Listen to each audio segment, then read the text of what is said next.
Independente da sua crença, em algum momento nós já tivemos a dúvida de como vai ser exatamente o Apocalipse segundo a Bíblia.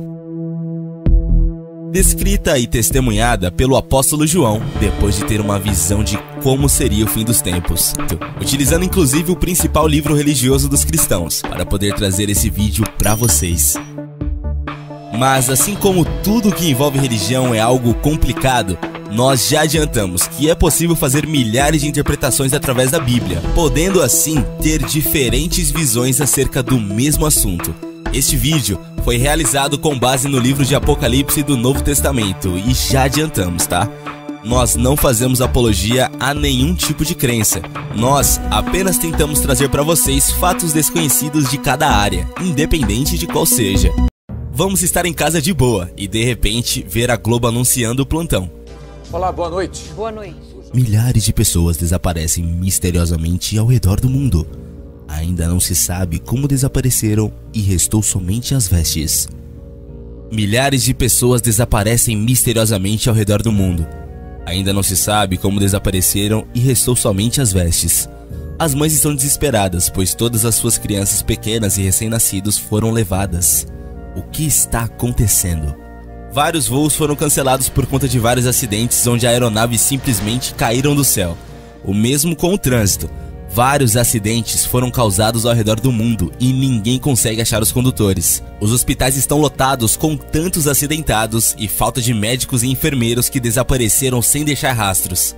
Já parou para pensar o caos que um arrebatamento iria causar? Milhares de pessoas desaparecendo do nada? Câmera de segurança registrando apenas o desaparecimento repentino das pessoas, que só lhe restaram as vestes do corpo. É assim que o grande apocalipse bíblico vai começar. Incêndios florestais, erupções, maremotos, terremotos, tsunamis, uma série de pequenas catástrofes vai assolar a Terra. Como se já não bastasse todo o caos gerado pelo arrebatamento, as catástrofes vão fazer um combo de coisas ruins. Imagine toda a situação econômica com pessoas magicamente sumindo ao redor do mundo. Nós precisamos de uma quantidade de pessoas em cada setor para manter tudo funcionando. Estaria tudo relativamente parado. Com a falta de pessoas, a produção cai, o que logo poderia gerar um impacto na economia global. Com isso, as pequenas catástrofes vão vir para acabar de vez com tudo. Com pessoas faltando, imagina casas destruídas, pessoas tendo que se mover de uma região para outra, sendo que está faltando mão de obra para tudo. É assim que a situação econômica colapsa. Imagina vários países ao mesmo tempo com a economia arrasada. Qual que é o próximo passo? Procurar recursos naturais, que significa dinheiro, para estabilizar a economia. O que isso significa? Guerras. Claro que ninguém vai estar em uma boa situação, mas já temos grandes potências que tentam a sair menos pior nesse gráfico. Imagina a opressão em cima dos países menores que contêm recursos ainda valiosos. As alianças políticas não vão mais ser as mesmas. Agora, todo mundo é mais egoísta e tem as suas próprias prioridades. Então, cada um vai tentar sair da sua melhor maneira, invadindo os demais países em busca de recursos mais preciosos para poder levantar a sua própria economia. Então vai tender das grandes potências em acabar com os mais fracos, e depois vai ser uma luta dos grandes, as mais fortes lutando com os mais fracos para poder manter a sua própria estabilidade. Bem, a produção mundial caiu com o arrebatamento. As catástrofes naturais ajudaram a acabar cada vez mais com os preciosos recursos. Agora em guerras então, com bombas nucleares, armas biológicas e químicas, vai acabando cada vez mais com o pouco de água e as fazendas que ainda produzem uma pouca quantidade de comida no mundo, além de acabar de vez com as grandes indústrias. Por esses e outros fatores, nós vamos experienciar a verdadeira fome. Não vamos produzir mais na mesma quantidade e não vamos conseguir nos alimentar, principalmente se nos tornarmos refugiados de guerra, praticamente sobrevivendo para sair do foco dos conflitos. A fome vai começar a acabar com as pessoas, derrubando um por um. O último dos cavaleiros do Apocalipse, a morte, nem precisa de descrição. Guerras, fome, desastres. Tudo isso vai culminar em várias mortes ao redor do mundo, o suficiente para fazer com que a nossa população diminua drasticamente, podendo chegar até mesmo a menos da metade da população atual, fazendo com que os antigos impactos da queda populacional voltem com muita força, se tornando um círculo vicioso. Quanto menos gente, mais problemas que resultam em mais mortes ao redor do globo. Em um cenário de guerras, caos, desordem, fome e morte, o anticristo surgirá como um líder, alguém de cargo político muito importante. Ele chegará à liderança mundial, formando uma nova era de paz e segurança global. Eu aceito.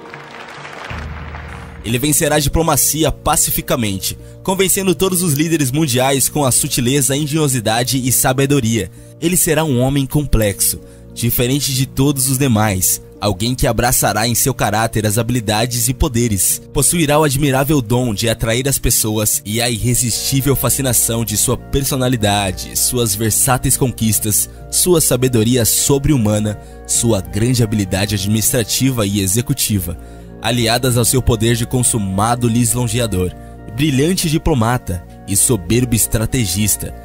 Tudo isso vai torná-lo o homem mais notável e importante de todos os tempos. Terá uma personalidade gentil, inofensiva, compassiva e se dedicará à paz e prosperidade do mundo. Esse líder estará pronto para solucionar grandes e atuais problemas mundiais. Agradeço por tê-lo como amigo. Segundo a Bíblia, esse líder vai governar o mundo inteiro, controlar a economia mundial e vai governar com o consentimento internacional. Fará um acordo de paz com Israel e também, segundo o livro, suas características pessoais são de um ser intelectual, um verdadeiro gênio militar, político, administrativo e religioso. Só que a real intenção desse líder seria alcançar a nova ordem mundial. A nova ordem mundial seria um grupo poderoso e secreto que planeja dominar e escravizar o mundo através de um governo único. A nova ordem seria um plano com o objetivo de derrubar os governos de todo o mundo, bem como erradicar todas as religiões e crenças para unificar a humanidade sobre uma nova ordem, que seria baseada em uma ideologia extremamente uniforme, uma moeda única e uma religião universal. Nessa teoria, ocorrências significativas são ditas que são causadas por um grupo extremamente poderoso e secreto, ou de vários grupos interligados. Acontecimentos históricos e atuais são vistos como passos de um curso planejado para governar o mundo, principalmente através de uma combinação de políticas financeiras, corrupção política, engenharia social, controle mental e o medo à base da propaganda. Os teólogos cristãos afirmam que os agentes de Satanás estão envolvidos em enganar a humanidade a aceitar uma ordem internacional demoníaca. Estas crenças incluem muitas vezes o milenarismo explícito. Os Illuminates apregam a iminência da vinda do anticristo e ao fim do mundo. Então, durante esse tempo, além de todos os problemas anteriores, nós estaríamos sujeitos à perseguição religiosa, falta de liberdade de expressão e ao escravismo. Basicamente, os grandes líderes que seguem fielmente o anticristo vão dominar o resto da população, sendo 7 anos de inferno na terra. Depois desse tempo, Jesus volta pessoalmente e aprisiona Satanás por 1000 anos. Esses serão os tempos de paz e calmaria para as poucas pessoas que restaram. A vida segue e a tentativa de refazer a humanidade também. Estima-se que vão sobrar apenas milhares de pessoas vivas em todo o mundo. Serão tempos de paz, enquanto tentamos reconstruir tudo de novo, do zero, como se fosse o final de uma guerra mundial devastadora, onde todos saíram perdendo. Depois dos 1000 anos, Satanás vai sair da sua prisão na sua última tentativa de ganhar do Todo-Poderoso. Desse modo, uma última e épica batalha final será travada. Alguns teólogos cristãos dizem que essa interpretação será do reino do anticristo contra várias nações, já que o seu império está desintegrando. Já outros textos dizem que todas as nações estarão batalhando contra Jesus Cristo, como diz em Apocalipse. Então vi a besta e os reis da terra e os seus exércitos reunidos para fazerem guerra contra o cavaleiro sobre o cavalo e o seu exército. O anticristo vai invadir Israel, em seguida tomar as suas tropas para o sul, onde seria o norte da África, incluindo o Egito e a Líbia. Sua ditadura econômica será desafiada, envolvendo atividade militar durante a segunda metade da tribulação. Perto do fim, o rei do sul, provavelmente o Egito com a Líbia e outros, irão se rebelar. Ele vai trazer as suas tropas através de Israel. O anticristo ficará incomodado por notícias do Oriente e do Norte. Então ele vai voltar a estabelecer uma área de teste no Vale do Armagedon, entre o mar e a montanha do Monte de Sião. Ele vai voltar a Israel e estabelecer o seu posto de comando. O Vale do Armagedon está a apenas 20 milhas para o interior da cidade portuária de Haifa, através do qual todos os exércitos marítimos do mundo podem entrar. Em um último esforço inútil para unificar os exércitos da Terra e para desviar a atenção do fato de que a sua estrangular espera de que as potências mundiais estão enfraquecendo, o anticristo irá declarar guerra contra o próprio Jesus Cristo, o inimigo comum de todas as pessoas degradantes da tribulação. O objetivo de sua ira será o povo escolhido em Jerusalém, local onde foram derrotados. Em Apocalipse capítulo 20, versículo 10, o diabo, o sedutor deles, foi lançado para dentro do lago de fogo e enxofre, onde já se encontram não só a besta, mas também como o falso profeta, e serão atormentados dia e noite pelos séculos dos séculos. O novo céu e a nova terra, um mundo novo depois do caos total. Uma terra onde os novos habitantes vivem felizes depois do apocalipse. Uma terra onde Deus se faz presente entre eles e todos vivem juntos compartilhando o mesmo local.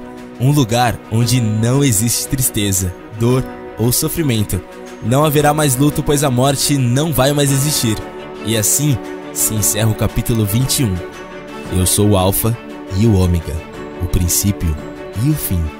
Eu, a quem tem sede, darei de graça da fonte da água da vida.